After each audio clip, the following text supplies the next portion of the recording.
Meninas, meninos, saudações. Continuando com as nossas atividades, agora sistema de transporte.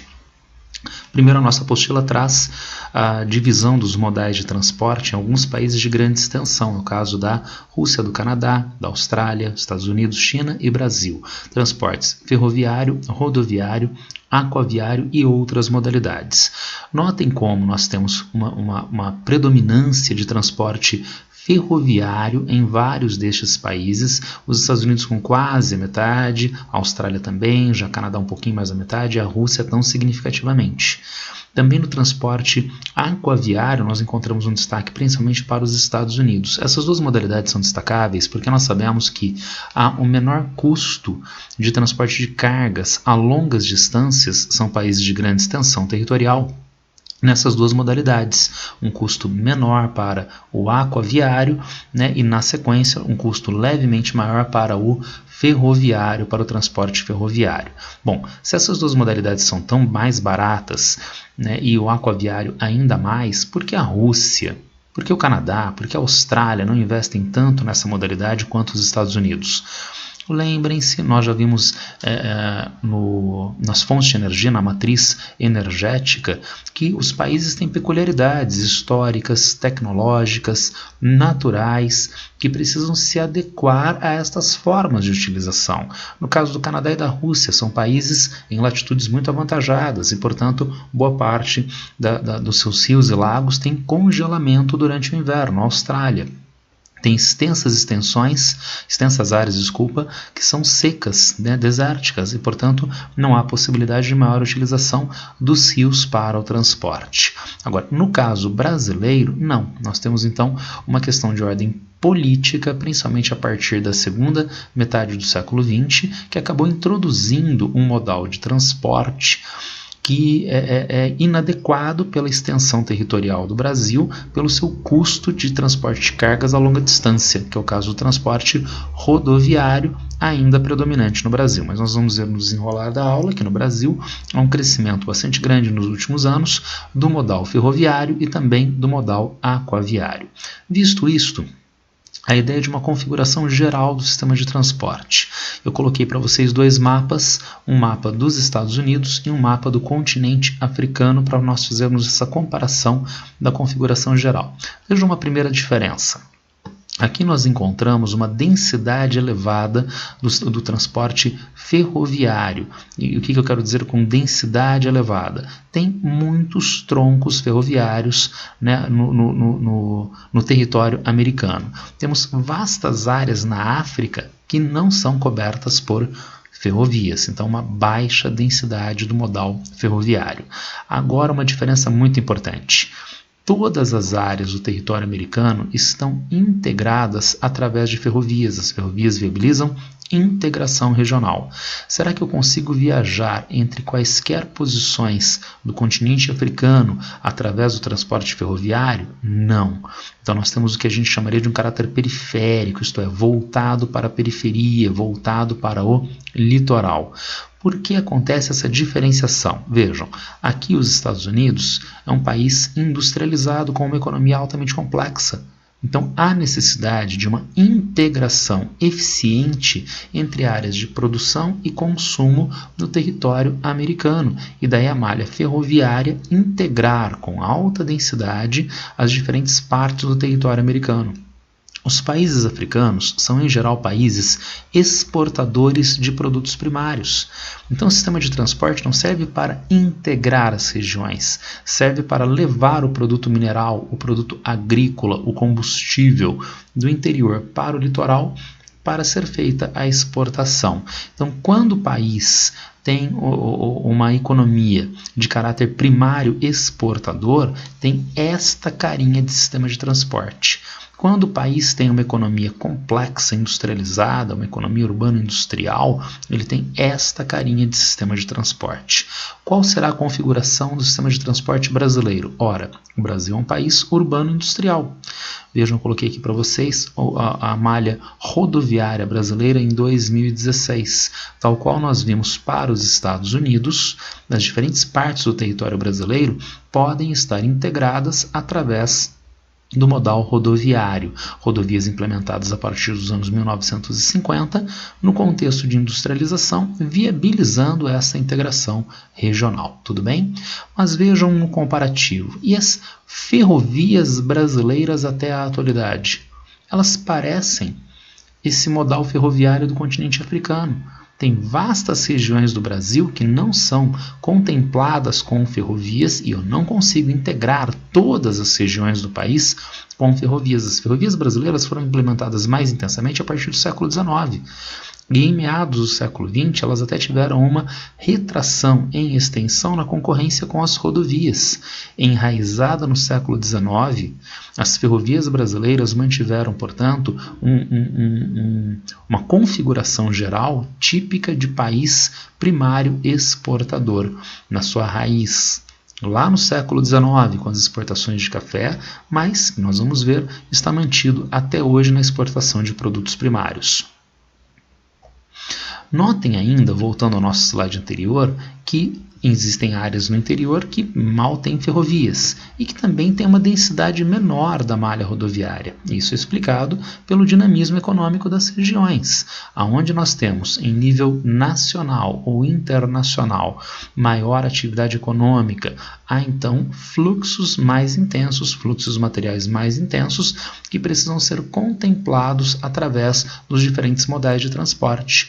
Em regiões nas quais a atividade econômica é menos intensa, esses fluxos não são tão fortes e, consequentemente, não há uma densidade maior do sistema de transporte. Tudo bem? Avançando agora para os modais especificamente, começando aqui à direita com o aquaviário fluvial. Então nós estamos pensando em transporte através de massas líquidas dentro do continente através de rios e lagos que comportem embarcações. Essa é a condição básica para que haja o transporte aquaviário fluvial, sendo que ele tem o menor custo para longas distâncias, em hidrovias que podem ser constituídas em áreas de planície ou de planalto. Claro que, se a área é de planície, o custo de instalação é muito baixo, porque a região tem uma topografia plana, então o rio é basicamente uma excelente área de transporte com as embarcações.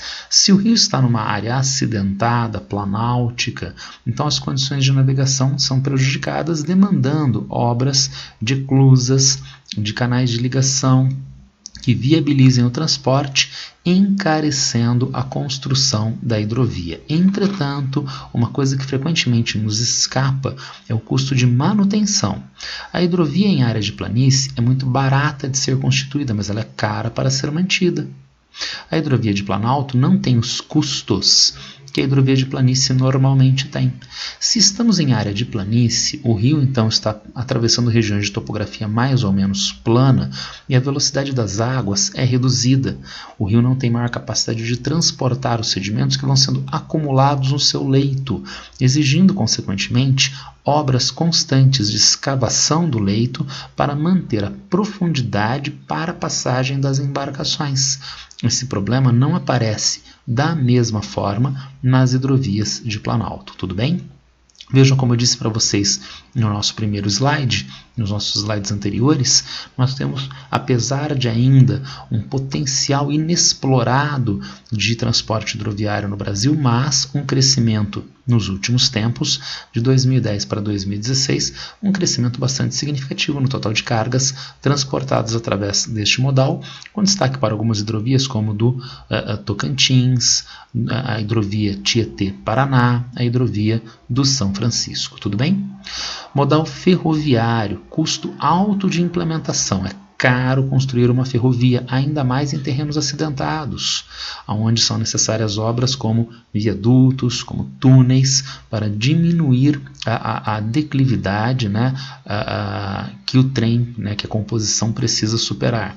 Mas baixo custo para longas distâncias, é cara de ser implementada, mas né, o transporte de carga fica bastante barato para distâncias significativas, e inclusive podendo haver o transporte de passageiros com uma modalidade diferenciada, que são os trens de alta velocidade.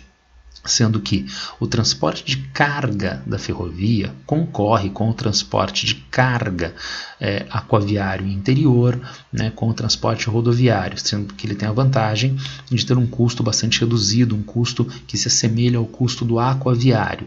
O transporte de pessoas nessa modalidade convencional também concorre com as rodovias, com as hidrovias, mas o transporte de pessoas em trens de alta velocidade não é concorrente com o transporte rodoviário e aquaviário, é concorrente com o transporte aeroviário. Então tem um diferencial tecnológico, tem um diferencial de velocidade de transporte, de tempo de transporte, que se insere em determinadas necessidades que são mais ou menos as mesmas que nós vamos ver do transporte aeroviário. Tudo bem? No Brasil, nós temos um crescimento também das ferrovias que cresceram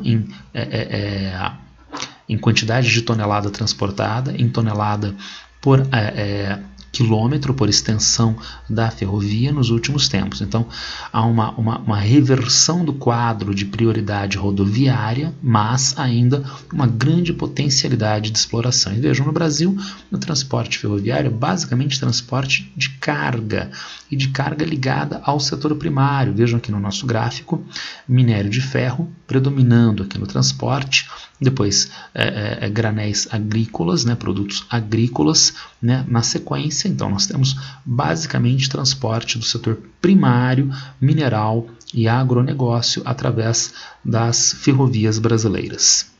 Transporte de cabotagem, que também cresceu significativamente, 2010 até 2016, crescimento de 16%. Mas o que é a cabotagem? Cabotagem é o transporte aquamarítimo, o transporte aquaviário marítimo. Cabotagem é o transporte no mesmo litoral. Portanto, a embarcação sai de Santa Catarina e chega ao porto no Rio de Janeiro. Sai do porto do Rio de Janeiro, chega ao porto do Espírito Santo, porto de Tubarão. Então, esse transporte é o transporte de cabotagem, que teve crescimento também nos últimos anos no Brasil. No Brasil, entretanto, as rodovias ainda são destacadas, apesar do seu alto custo de transporte a longas distâncias, porém ela tem baixo custo de implementação. Há que se ter um cuidado com o transporte rodoviário, porque no Brasil um pensamento crítico, às vezes colocado de uma maneira inadequada, gera uma ideia de quase que total criminalização econômica, ambiental das rodovias, quando na verdade toda a economia capitalista demanda sempre o transporte rodoviário, porque ele é o único que tem a agilidade, inclusive a possibilidade de ser porta a porta. Sempre o transporte, o sistema de transporte começa como transporte, quase sempre pelo menos, começa como transporte rodoviário e termina também como transporte rodoviário. Uma carga do que nós possamos imaginar, né? Móveis, minérios, soja. Ela começa o sistema de transporte de que maneira? Frequentemente através de um caminhão. Não através de uma aeronave, não através de uma embarcação, né, uma composição ferroviária. Ela normalmente começa com um caminhão. E ela vai terminar aonde? Ela vai entregar esta carga ao destino final, normalmente com um caminhão também.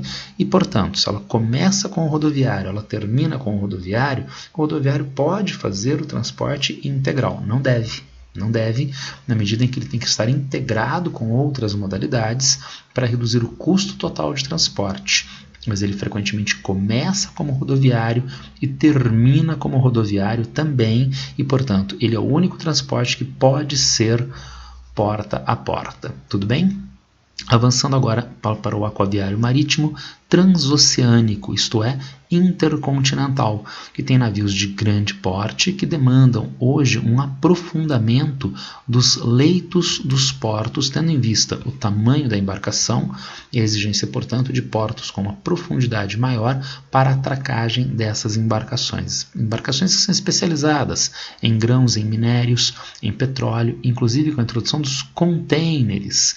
Containers que são aquelas caixas metálicas que possibilitam cada uma delas, cada um dos containers, ter uma condição específica, especial para uma determinada modalidade de transporte. Então é possível transportar produtos alimentícios como carne, como frutas, é possível transportar eletrônicos, produtos acabados, bens de consumo, automóveis, perfumes, através de diferentes containers. E com a introdução dessa tecnologia de container, veja o crescimento, né, do transporte marítimo desde a década de 1960. Vamos nos concentrar um pouco no tamanho dessas embarcações. Vejam aqui vocês a viagem inaugural do Ideal X, na década de 1950, uma embarcação com 160 metros de comprimento. Já esta embarcação, com viagem inaugural de 2015, não tem 160 metros de comprimento, mas de altura. Então, a quantidade de containers que ela consegue transportar é muito, muito maior. E vejam, com esta altura de embarcação, ela exige realmente portos de muito maior profundidade. Transporte aeroviário tem um maior custo na comparação com os outros modais de transporte. Um aspecto diferenciado para cargas e pessoas. Cargas, unidades pequenas de alto valor ou de perecibilidade e emergencialidade. Claro que estas cargas introduzidas no transporte aeroviário assumem um custo mais elevado, um preço maior pelos custos de transporte. Quando a carga é pequena, de alto valor, componentes eletrônicos, por exemplo, né? Então, a carga total tem um valor tal que torna irrelevante o preço de transporte. Há, entretanto, cargas perecíveis, que acabam tendo uma introdução de custos de preço final por causa do custo de transporte. Mas, se há mercado consumidor para estas cargas, então elas são transportadas por aeronave. Vejam vocês, frutas. E, de repente, a pessoa em um continente, né, tem renda e quer comprar frutas que são nativas de outro continente. Se há uma perecibilidade dessas frutas, elas podem ser transportadas por aeronave. É até irônico, né, paradoxal, um mundo que fala da ideia de sustentabilidade, pensar que frutas são transportadas consumindo querosene de aviação entre diferentes partes do globo terrestre e junto a populações que supostamente teriam renda, formação escolar, qualificação profissional e quem sabe até consciência ambiental. Faz a reciclagem do material plástico e compra a fruta que consumiu querosene de aviação para ser transportada de um continente para o outro. É um paradoxo, é uma contradição.